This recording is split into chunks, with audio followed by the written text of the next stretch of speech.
The New England Patriots' focus this offseason was to bolster its secondary. They picked up Darrelle Revis and former Seattle superstar cornerback Brandon Browner. And it's these type of changes that have Casey Joyner arguing in a recent article for ESPN Insider that the Patriots will have a better secondary than the defending champions. Listen to that. Someone better than the Legion of Boom. Mr. Bayless. Yes. Are you buying it? No, I am not buying it. I'm a big fan of Casey Joyner, the football scientist, and I dearly hope he is right about this because I am a Patriots supporter, and I'm already on record, given their offseason acquisitions. They will be the best team in the AFC again, even though Denver beat them. I don't want to start with that. But the point is, I'm picking them to win the AFC. So I hope by the end of the year that Casey is right, that we will all look up in surprise and say, wow, the additions of Darrelle Revis and Brandon Browner, of whom I don't know what to expect because he missed last year, that they would put them over the top against the Legion of Boom. Wow.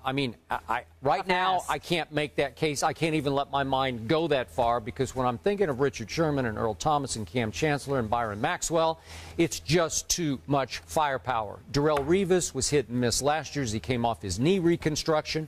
I think he will be Darrelle Revis this year. And I hope Brandon Browner returns to 2012 Brandon Browner. And if they do, especially with the depth at cornerback and safety that the Patriots have, I think they will be very good. I think they will be second best, but first best is a little bit of a stretch for me right now. I don't know if it's a little bit of a stretch because the Patriots weren't that far from Seattle last year. They weren't in people's eyes. And when you look at Denard and Arrington and what they were able to do, I think Browner being in place now with Darrelle Revis can do a lot for them. So I'm not going to rule it out. In the end, however, to me, this is what it comes down to. Seattle, reigning, defending Super Bowl champions. Their defense is big time. Clearly, it carried them to the promised land.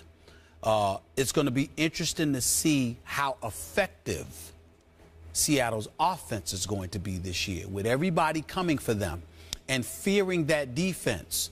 The only way to make things happen in a lot of people's eyes is going to be for them to up their game defensively to disrupt Seattle's offense, which means there's going to be that much more pressure on Russell Wilson to produce. Golden Tate is not there any longer, etc. So I'm looking at Seattle's offense, and I'm wondering how effective you're going to be, because no matter how lethal your defense is, if your offense isn't holding up its end of the bargain, then that can make life tough for Seattle's defense, because you're on the field more. The more you're out on the field, the more you could potentially get exposed. That offense has to hold up its end of the bargain. I think talent-wise, schematically speaking, coaching-wise, etc., I think Seattle is elite. They're number one. There's no doubt about it.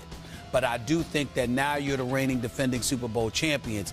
Everybody's coming at you. Sure. And they're not going to be brave enough to come after your defense like that with any bravado. But offensively, looking at Seattle's offense, you got a lot of teams that think that they could do something. But that doesn't mean their defense will be any worse than it was. Well, I'm saying if you're on the field more, maybe you're exposed more. Maybe. You see what I'm saying? The more physical it gets. Like, for example, the San Francisco game could have gone either way.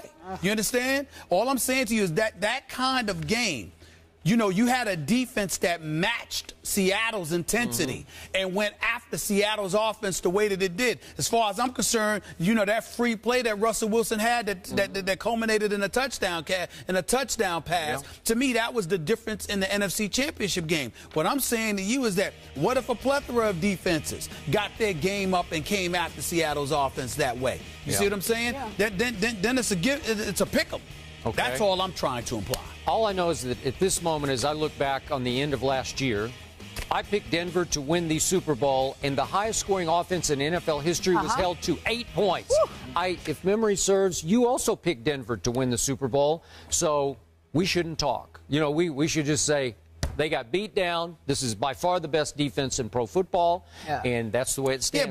But again, nobody's talking about Seattle's defense. Seattle's defense on its credentials is what it is. They intimidated. They straight up punked the Denver Broncos. It was period. They punked their offense. It was embarrassing. My point is that I anticipated that their defense would be able to do something against Seattle's offense, and they didn't do anything either.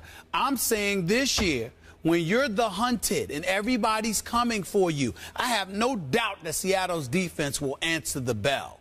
Their offense, outside of Marshawn Lynch, we ain't talking about him. Yeah. We know this beast mode right there. But outside of him, we're going to see what the other guys are worth. Yep.